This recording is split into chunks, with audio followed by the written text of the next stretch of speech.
So the question is, where does soul come from, and where do I think it goes when the body dies? This is my belief system, I can't prove this, but I feel that the what we call the soul, that is the fundamental of the human being. That is, it's not our bodies, it's not our digestive system or our brains or our skeleton. It's the soul, and the soul is non-physical. I believe the fundamental essence of consciousness is non-physical.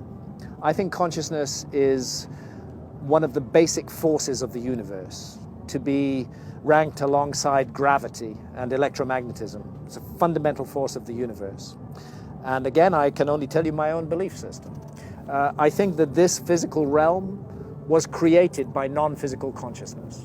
I think it's a place in which non-physical consciousness can manifest in the physical experience and can live a life where there are physical consequences, where choices have to be made. In other words, the physical realm is a place where souls learn to grow and develop. And they do that by incarnating in physical bodies, not necessarily only human bodies. Let's not pretend that animals are not also souls. Of course, a dolphin is a soul.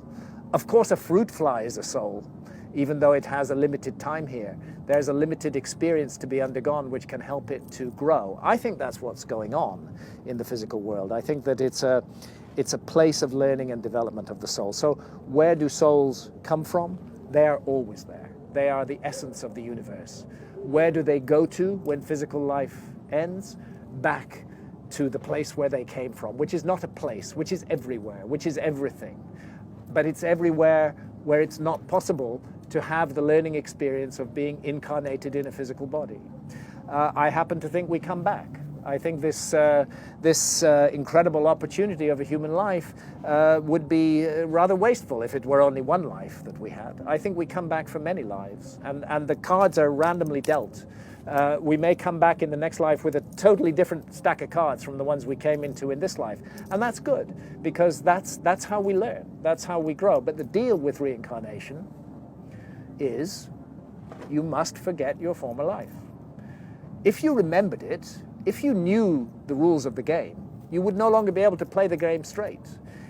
So that's why the ancient Greeks said that we drink the waters of forgetfulness. Unless you came back as something else, non-human form. Unless you came back as something in a non-human form, as an animal or a... Well, you might well come back in an animal form, and who knows, there might be a great deal to learn from life as a wolf or life as a sheep.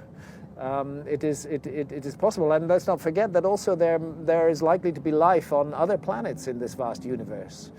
Who's to say that reincarnation simply brings us back to the Earth and to human bodies? Maybe we come back on other planets in totally other bodies altogether. In short, I think that the entire universe is a theater of experience for the soul. It's a vast enterprise that involved the creation of a material realm and a level of existence where the vibration is lower than it is at the level of non-physical consciousness. And we come down into that physical level of existence.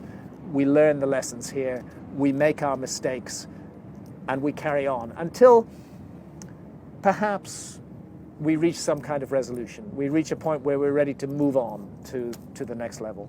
That's how I see it. I can't prove it.